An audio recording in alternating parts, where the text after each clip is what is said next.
My experience is in music education. I have 2 degrees in choral music ed. I discovered my passion for choral conducting when I was singing in the Atlanta Symphony Orchestra chorus and chamber chorus. We got to sing in Carnegie Hall, and I got to sing with the Berlin Philharmonic in Berlin, and then I realized, wait, I want to do this. It's funny how I was always very driven for my goal that was very, very narrow and specific, and then I kind of shifted as I went. I'm from a town in Minnesota where it's about 70 miles north of Minneapolis. I did research on just about every graduate program in the entire country. What drew me to LSU was, one, Dr. Dixon.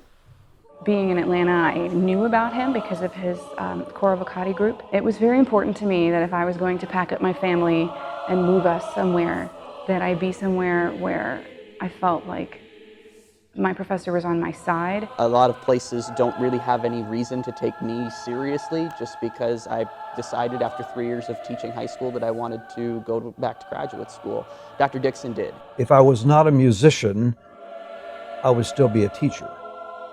It's the challenge of teaching. You've got to assess in that moment what is right and what maybe is correctable, and then you've got to provide an immediate answer in the context of that moment. After I was done with my audition, I looked at my wife and I said, if we get in here, I know that this is the place. I am absolutely certain, because the dynamic that Dr. Dixon and Dr. Davis have created here, the type of people that they are, it's all for real. I love to quote Dr. Dixon about this, actually. He deliberately chose someone that was, he says, his polar opposite. And I actually take that as a compliment because I think we complement each other quite well. I bring a perspective of having lived all over the country, so I feel like I have a pretty good sense of where choral music is in the United States in terms of different tonal colors, different programming choices, the way that people, even the way that they think about how choirs function. Dr. Dixon has 40 years of graduate teaching experience. Dr. Davis has a lot of, again, tools in his toolbox as a pedagogue. As a graduate student, to be able to observe both of those different types of teaching, we're better off because of that. This program has given me a very encompassing, well-rounded approach to my education. For both the doctoral and the master's students, they will take at least 4 choral literature classes. There'll be period courses, Renaissance Baroque, Classic Romantic, Contemporary.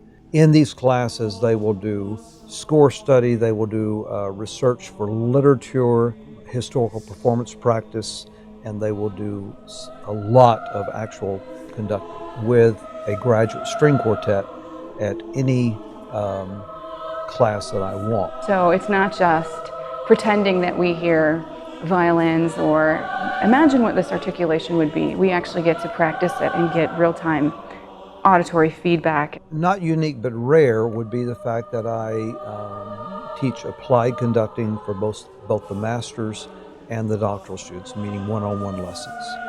And they also get an amazing chamber singer group of about 30 singers to do the recitals, which are great videos and recordings that they can use for job applications. What's really interesting about that is we rotate from being in charge of it as the conductor to then turning around and being a member of the ensemble, so stepping on the other side of the podium. That's a really cool experience, being both, you know, in charge and following. We're very proud of our chamber singers here at LSU for many reasons. One of them being the level of difficulty and nuance that we can achieve with this ensemble of almost all graduate students. So that's exciting. That gives our student conductors for their recitals a really valuable opportunity to make music at a very high level very quickly. They have 6-7 rehearsals and that's it before their performance. The choral department in particular works very hard to recruit the most talented students from all over the country and all over the world. As a result, the ensembles that you participate in are able to achieve a level of excellence that is a cut above many of the other academic institutions in the country. To work with a group of singers of that caliber, great sight readers, good ensemble singers, to create that quality of almost professional chamber choir level is amazing and quite a wonderful opportunity for the conductors so that they have good recordings. It allows you to go one step further, and that will make me more marketable as I go out into the field looking for jobs. The size of the graduate program is around 10. It can give or take, just depends. That size is determined almost every year on the basis of whether I get my graduates placed. If I get to the point where I'm taking more graduate students than I can find positions for, then I have missed the mark. You know, I'm thinking of how much Dixon works, how hard Dixon works after you graduate to find you a job. He's always on the phone for his soon-to-be and recent grads, giving us recommendations or finding out about opportunities. And I know that he and Dr. Davis are both here primarily just to help us.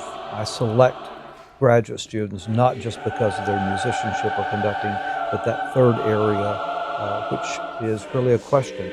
Is this person right to fit into the community that we have here?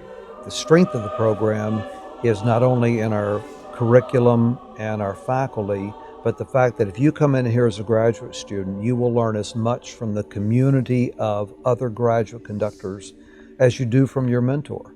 Our art form and our field of study is one that is inherently about human connection, and it cannot be done in a vacuum or in a bubble.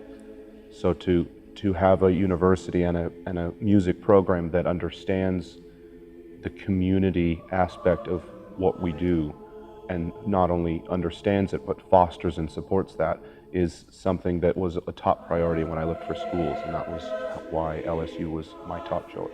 When I showed up on the first day, it was like seeing old friends. I mean, these people I had met maybe once or twice, and for a period of like 24 to 48 hours. I hadn't known these people very long, but I already felt like they were family. It's important to us that we belong in a place. LSU is that place that we belong. We feel like this is home now. We've come to call this place home.